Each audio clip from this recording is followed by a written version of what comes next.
Hola, mis estimados oyentes. Pues aquí tenéis a Imanol una ocasión más, dirigiéndose a todos vosotros los que me escucháis. Bien, en esta ocasión voy a extenderme un poco más acerca del significado de la palabra Cristo, ¿eh? Y entonces, para ello, pues vamos a compartir pantalla y el motivo de que por qué hago este programa del significado de la palabra Cristo es referente a las lecciones que están dando la Iglesia de Jesucristo de los Santos Últimos Días, la Iglesia mormona, en relación con el libro de Mormón, en el cual menciona dentro del libro el nombre de Cristo, lo cual es una incoherencia, una controversia, ya que el nombre de Cristo no se empezó a usar hasta que Pablo no lo especificó en sus escritos, sus cartas y demás. Así que, ¿cómo podía el pueblo de ley usar el nombre de Cristo? ¿Cómo José Smith pudo incorporar la palabra Cristo en el libro de Mormón cuando no era una palabra que se usase en el pueblo hebreo? Usaban otra palabra y José Smith la ponía como que fuera algo normal, cuando ello no era posible, ya que es una palabra que, digamos, eh, es de uso griego y ellos en el pueblo de ley no usaban el griego para nada. ¿Eh? Y poneros un trozo de una película, ¿eh? Para mostraros lo que yo os quiero decir. ¿Eh? Es un trozo de la película La sandalia del pescador con Anthony Quinn como protagonista, haciendo del Papa Kiri Dakota. Voy a compartirlo. La película no tiene sonido por problemas de copyright y demás. ¿Eh? Entonces, vamos a ello. Vamos allá. Aquí eh, el Papa Kiri Dakota está dando una bendición a un enfermo, está la doctora, ¿eh? Y entonces la doctora dice que no le puede escuchar y este hombre le dice que es judío, son judíos. Entonces, dándose cuenta que hace Anthony Quincy, el Papa Kiri I, porque adoptó ese nombre en la película, se pone a hacer la oración judía. Entonces se tapa la cara, que es para dirigirse a Dios, y entonces los allí presentes continúan. La oración continúa, ahora el hijo, que es el que está a la izquierda, continúa con la oración, ¿eh? Y el enfermo está enfermo, no se entera mucho de nada. El Papa Kiri primero continúa con la oración del hijo, los presentes también continúan con la oración, la esposa del enfermo también. Ahora de nuevo, ya dentro de un rato veremos que otra vez se vuelven a cubrir la cara y termina la oración.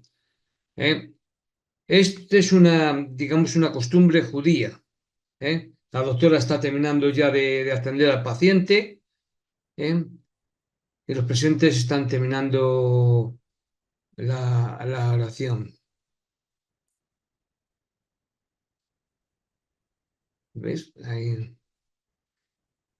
Cuando se dan el beso en la mano, que digas así sea, como una promesa. ¿Eh?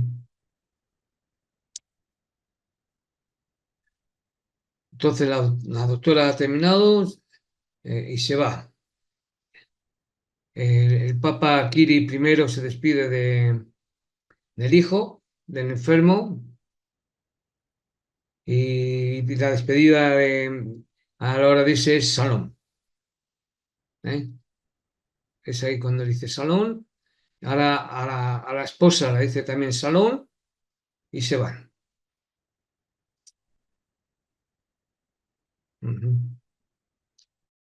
Bien, como vemos aquí, y os he puesto esta película, este trozo de película, porque quería mostraros que cuando se conocen las tradiciones de tradiciones y culturas de otras religiones, de otros países, eh, se pueden ejecutar. José Smith no conocía las tradiciones judías y se nota mucho en el libro de Mormón. Si conocieran las tradiciones, como aquí en la película, el Papa Kiri I, en la película Señal del Pescador, que interpretada por Anthony Quinn, veríamos que lo primero, no usaría la palabra Cristo, utilizaría pues ungido, que es la palabra más, digamos, sí, que usaba Isaías y los demás. Pero no, José Smith, como siempre vivió con la palabra Cristo y fue la que utilizó toda su vida, Jesús, Jesucristo y demás, pues en el libro de Mormón puso también Cristo, seguir a Cristo, el Hijo de Dios, pa, pa, pa. ¿Por qué? Ley no conocía esa palabra. Cristo es una palabra griega y vamos a verlo. Es decir, porque me ha compartido otra vez pantalla, ¿eh? Y vamos a verlo, ¿eh? Bueno, pues aquí tiene. ¿De dónde viene el nombre de Cristo en Jesús? ¿Eh? Entonces dice, algunas veces les pregunto a las personas, ¿quién piensan del nombre de Cristo en Jesús? Y sus respuestas generalmente son, creo que este era su nombre, no lo sé. Entonces les pregunto, si este fuera el caso, cuando Jesús era niño pequeño, el Señor José Cristo y la señora María Cristo lo llevaron, lo registraron así. Dicho de esta manera, se dan cuenta que Cristo no es el nombre de Jesús. Entonces, ¿qué significa Cristo? Cristo, ¿de dónde viene? ¿Qué significa? Vamos a ver. Primero tenemos que entender que algunos principios básicos de traducción, los traductores intentan captar el mejor significado del texto. Por ende, no siempre utilizan un enfoque palabra por palabra, sino que algunas veces eligen traducir con palabras similares al original, especialmente cuando se refiere a nombres o títulos. Esto se conoce como transcripción. Por ejemplo, el nombre Pedro es una transcripción del nombre griego Petros, que significa roca en griego. El nombre se le dio a Pedro teniendo el mismo sonido. Pedro suena como Petros, pero no es el significado de la palabra. Igualmente en francés el nombre Pierre significa roca. Así el nombre se le dio al francés procedente del griego por traducción, que significa igual, y no por transcripción, sonido igual. En ese sentido, los traductores bíblicos debían decidir si las palabras, especialmente los nombres o títulos, serían mejores traducidas literalmente por significado o transcritas por sonido. Algunas veces es mejor traducir literalmente, otras es mejor transcribir, toda vez que no hay reglas para tal. La Septuaginta, esto es importante. Ahora vamos a colocar en la historia bíblica las traducciones. La primera traducción de la Biblia fue cuando el Antiguo Testamento hebreo fue traducido al griego en el año 250 a.C. 250 a.C. Esta traducción se la conoce como la Septuaginta o la 70 y ha tenido en número romano, y ha tenido una enorme influencia en el mundo occidental, aún más desde el Nuevo Testamento, que fue escrito en griego, cuando los escritores del Nuevo Testamentarios traían de referencias del Antiguo Testamento y lo hacían con frecuencia. Lo hacían usando el griego de la Septuaginta en vez del hebreo del Antiguo Testamento. Traducción y transcripción de la Septuaginta. En la figura más abajo podemos ver el impacto moderno de la Biblia hoy, donde las traducciones se muestran en cuadrantes. A la izquierda el Antiguo Testamento hebreo y a la derecha Antiguo y Nuevo Testamento en griego. Traducción, transcripción, Septuaginta de una a otra. Esto dio lugar a los diferentes idiomas, ejemplo el español. Bien, eso la flecha, es decir, en la flecha que, como vamos en el cuadrante número 1 al cuadro número 2, lo encontramos ambos, es decir, es lo que yo os he dicho esto. Bueno. En la parte baja de la imagen del cuadro 3 se encuentran las lenguas modernas de nuestros días. Los traductores tuvieron que decidir si era mejor traducir con el lenguaje original por transcripción o usar el método como la imagen del gráfico de arriba. Sí, está. Bien. Bien. El origen de la palabra Cristo. En el siguiente gráfico que vamos a ver, se muestra de nuevo como en el gráfico anterior el mismo proceso, pero esta vez voy a enfocar la palabra Cristo que aparece en las versiones modernas en el Nuevo Testamento de hoy. ¿Eh? Bueno, como vemos, esta es la palabra hebrea de Cristo, ungido o el Mesías, ¿eh?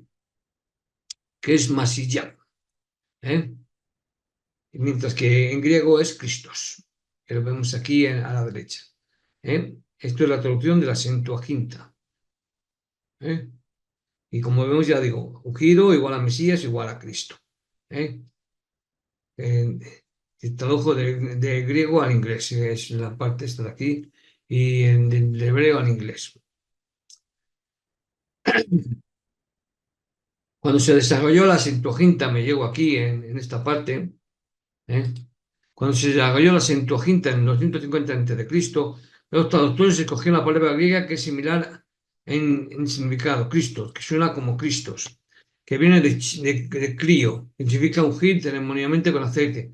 Así la palabra Cristo se tradujo por su significado y no por su sonido, del original hebreo Masiyah, al griego de la Septuaginta, para referirse a esta persona específica. Pero eso ya digo, fue cuando se usó la Septuaginta.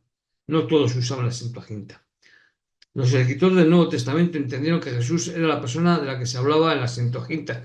Así continuaron usando el nombre de Cristo en su escrito para designar a Jesús como el Masiyah. Pero cuando nos movemos a las lenguas modernas europeas, no había una palabra con el mismo significado o sentido de Cristo. Así se transcribió del griego en las diferentes lenguas europeas y sus variaciones. La palabra Cristo es es un título muy específico en las raíces del Antiguo Testamento que viene de la traducción del hebreo griego y después de la escrita del griego a los distintos idiomas europeos. Los antiguos lectores griegos del Nuevo Testamento vieron directamente la palabra Cristo de la Septuaginta y entendieron la conexión directa, mientras que nosotros tenemos que escudriñar las Escrituras. El Cristo esperado en el primer siglo. Armados con esta idea, vamos a hacer algunas observaciones de los relatos evangélicos. Note más abajo la relación del rey Herodes cuando los magos del este vienen buscando al rey de los judíos, historia que conocemos de la Navidad. Noten el que antecede a Cristo sin referirse específicamente a Jesús. Oyendo esto está en Mateo 2:3, oyendo esto el rey Herodes se turbó y toda Jerusalén con él, y convocados todos los principales sacerdotes y los escribas del pueblo, les preguntó dónde había de nacer el Cristo. Nosotros lo conocemos como el Mesías. Bueno, podemos ver que la idea del Cristo ya era comúnmente aceptada entre Herodes y los consejeros religiosos, incluso antes de que Jesús naciera, y se usa así aquí sin referirse específicamente a Jesús. Esto es porque Cristo ya venía del Antiguo Testamento y era herido por judíos en el primer siglo, como Herodes y los sacerdotes de su día, en el griego de la Septuaginta. Cristo era y es un título, no un nombre. Con esto podemos descartar la ridícula noción de que Cristo fue una invención del cristianismo o la invención de alguien como el emperador Constantino en el 300 a.C., que se ha popularizado en las películas como el Código da Vinci.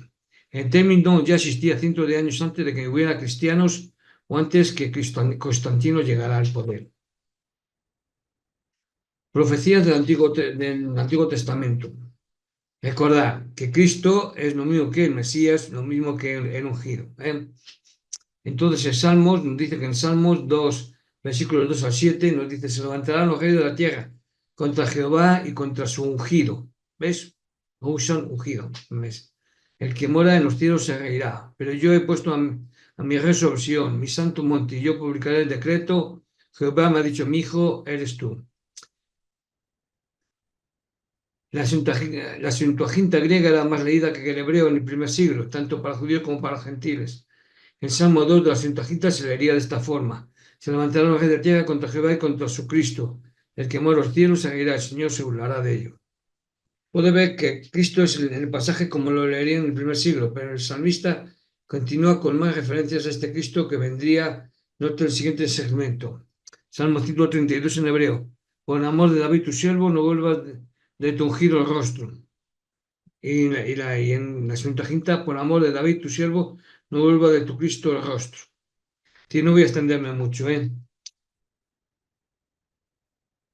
La profecía del Antiguo Testamento detallada como un sistema de cerradura con llave. El hecho de que los escritores del Antiguo Testamento son muy exactos en sus predicciones futuras les convierte en un grupo aparte de la gran mayoría de todo publicado en la historia de la humanidad. Es como una cerradura en una puerta. La cerradura se diseña en cierta forma específica y solo la llave que le corresponde está capaz de abrir la puerta. En este caso, el Antiguo Testamento es igual a una cerradura. Hemos visto que las especificaciones no solo están en los hombres antes mencionados, pero vemos otras predicciones. En los sacrificios de Abraham, en el inicio de la vida de Adán, en la Pascua de Moisés. El Salmo 132 que hemos visto añade algo específico que el Cristo vendría de la línea de David. ¿Eh? Y este es uno, es decir, podemos ver otro aquí, el origen del nombre de Jesús, de Jesucristo. Entonces nos viene que la palabra Jesús es la forma latina del griego Iosous o Yeshua, que a su vez es la transliteración del hebreo Yeshua o Joshua o también Yehoshua, que significa Yahvé es la salvación. Aunque el nombre es una forma u otra aparece frecuentemente en el Antiguo Testamento, no lo llevó ninguna persona destacada entre el tiempo de Josué, hijo de Nun, y Josué, sumo sacerdote en tiempo de Zerobabel. También fue el nombre del autor del Eclesiástico, de uno de los antepasados de Cristo mencionados en la genealogía, que se halla en tercer evangelio, Lucas 3:29, y uno de los compañeros de San Pablo. Durante el periodo helénico, Jasón, nombre puramente griego y anólogo de Jesús, aparece haber sido adoptado por muchos. Primera de Marcos 8:17, bueno, lo veis aquí. En Hechos 17:5-9, Romanos 16. El nombre griego está relacionado con el verbo iastai, sanar. No sorprende, por lo tanto, que algunos de los padres griegos hayan asociado la palabra Jesús con la misma raíz. Eusebio, si bien en tiempos de Cristo el nombre de Jesús parece haber sido bastante común, y como nos lo cuenta Josefo, el historiador, el judío que trabajaba para los romanos. Le fue puesto a nuestro Señor por orden expresa de Dios, como señal de que el niño estaba destinado a salvar a su pueblo de sus pecados. Por lo tanto, Filo Judeo está en lo correcto cuando explica que Yeshua significa soltería Quirión. ¿Eh? Eusebio le da el significado de Teus o Terión, mientras que San Cirilo de Jerusalén interpreta la palabra como un equivalente de Soter. Sin embargo, este último escrito parece concordar con Clemente de Alejandría, en considera que la palabra de Jesús tiene origen griego. San Juan Crisóstomo enfatiza nuevamente la derivación hebrea de la palabra y su significado Soter, y así concuerda con la exegesis del ángel que la habla a San José. Bien, Cristo. La palabra Cristo es equivalente griego de la palabra hebrea, Mesías, significa ungido. De acuerdo a la antigua ley, los sacerdotes, es decir, en eso yo le veo, los reyes, en primer Samuel, los profetas, Isaías 61, debían ser ungidos para sus respectivos oficios. Ahora bien, el Cristo o el Mesías unía estas tres divinidades en su persona. Por lo tanto, no sorprende que por siglos los judíos se hayan referido a su esperado libertador como el ungido.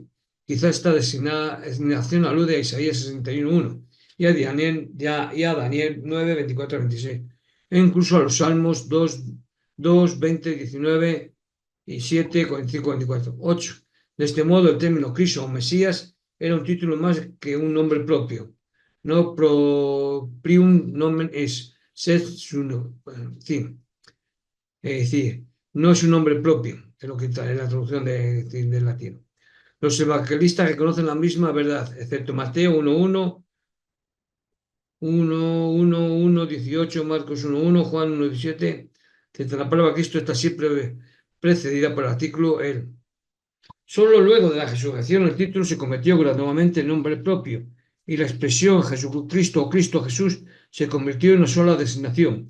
Pero en esta etapa los griegos y romanos entendían poco o nada acerca del sentido de la palabra ungido. Para ellos no conllevaba ninguna concepción sagrada. De ahí que ellos sustituían Christus o excelente por Cristo ungido y Christians en lugar de cristianos. Puede haber una alusión a esta práctica en primera de Pedro 2:3, Oti Christus o Kyrios, que se traduce que el Señor es bueno. Justino Martín, Clemente de Alejandría, Tertuliano y Latio, así como Jerónimo, estaban familiarizados con la institución pagana de Christus por Christus y son cuidadosos al explicar el nuevo término en un sentido favorable. El uso del artículo definido antes de la palabra Cristo y su gradual desarrollo hacia un nombre propio muestra que los cristianos identificaban al portador de su nombre con el Mesías prometido de los judíos. Combinaban en su persona las dignidades de profeta, de rey y de sacerdote. Cumplió todas estas promesas mesiánicas en un sentido más alto y pleno de que enseñaban los maestros de las sinagogas. Continuamos con el apellido. Bueno, como nos vuelvo a recordar que por sorpresa algunos Cristo no es el apellido de Jesús, viene la palabra griega Christos, que significa ungido o elegido, que es el equivalente a la palabra griega Masía o Mesías. Jesús es el nombre de pila otorgado al Señor que le dio, bueno, como lo vemos. ¿Eh? Este es otro. Bueno, la Biblia dice que Jesús fue ungido con aceite en dos situaciones específicas por dos mujeres diferentes. Mateo 26, 6, 7 y Lucas 7, 37, 38. Pero la unción más significativa vino por medio del Espíritu Santo. Hechos 10, 38. El título de Cristo que tiene Jesús significa que es el ungido de Dios, el que cumple las profecías del Antiguo Testamento, sabedor, etcétera, etcétera. Bien, continuemos, porque vamos a ver otro. Bien, en los evangelios canónicos, Jesús es llamado el Cristo en los 4 evangelios del Nuevo Testamento, donde se le describe como ungido con el Espíritu Santo. Alguna referencia incluye Mateo 1:6, pa. Bueno, y en otros libros bíblicos. En el libro de Daniel se afirma que el Mesías príncipe sería cortado y no tendría nada. La antigua versión de Reina Valera traduce será muerto y nada tendrá. Y en el margen de las paráfrasis será echado de la posesión. Esto se cumplió cuando en lugar de ser aceptado como Mesías por los judíos, fue rechazado, cortado y no recibió ninguno de los honores mesiánicos que le pertenecían. En el libro de Juan, este título es relacionado con el Mesías llamado el Cristo. Bien, la palabra Cristo el ungido. La palabra ungir, del latín ungere, significa elegir a alguien para un puesto o cargo muy notable, como sumo sacerdote o rey. La concepción hebrea de ungido o entronizado proviene de la antigua creencia que establece que untar a una persona o olear un objeto con aceite otorga cualidades extraordinarias, incluso sobrenaturales, cuando éstas provienen de la autoridad divina. ¿Eh? En el Nuevo Testamento, la palabra Cristo se utiliza como nombre común y como nombre propio. En ambas excepciones aparece con o sin artículo definido, en solitario o asociada a otros términos o nombre. Cuando se usa como nombre propio y muchas veces en los otros casos designa a Jesús de Nazaret, el esperado Mesías de los judíos. De esta manera, para las confesiones cristianas, Jesucristo es el Mesías, aunque en el Antiguo Testamento anunciaba que llegaría como plan de salvación de Dios para la humanidad. Otras religiones, sobre todo musulmanes y judíos ortodoxos, conservadores y reformistas, lo consideran solamente como un gran profeta o predicador de su pueblo. Cristo Salvador. La palabra Salvador, a su vez, era un título calificativo que los judíos aplicaban a los sacerdotes, reyes y profetas.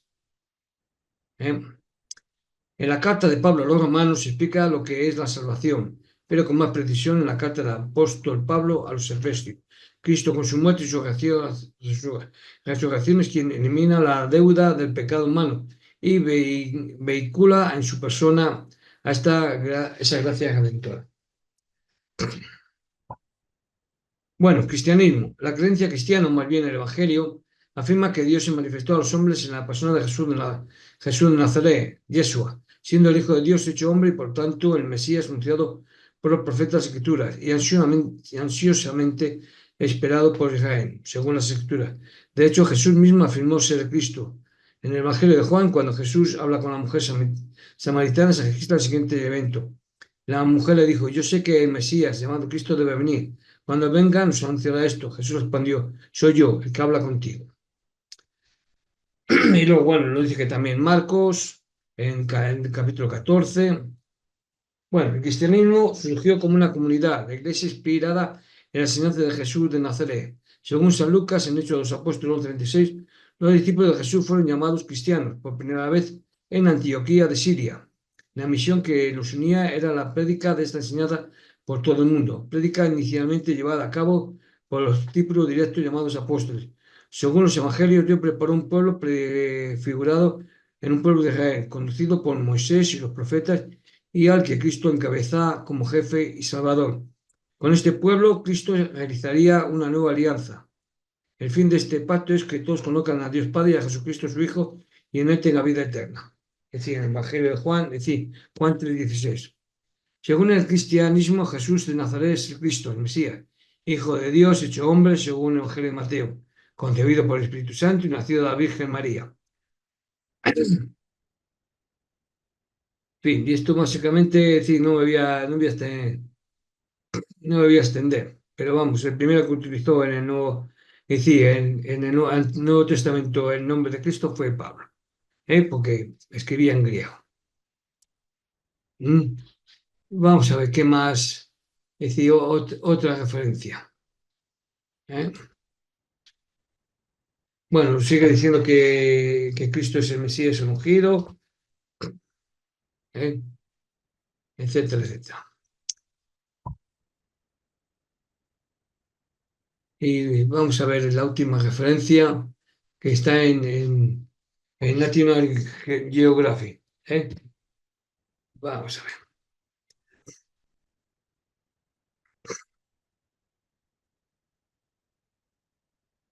Cuando se estudia el personaje de Jesús Nazaret desde el punto de vista histórico, se suele usar el nombre propio. Cristo y Jesucristo es un término perteneciente al ámbito religioso. Cristo es un término griego que significa ungido. Creo que ha quedado bien claro de dónde viene la palabra. Bueno, Pablo de Tarso tenía raíces judías, pero se había formado en la cultura griega y romana. Cilicia, su región natal, en el sureste de la actual Turquía, había sido fuertemente helenizada como parte del imperio seleucida y en el momento de su nacimiento llevaba unos 70 años bajo dominio romano.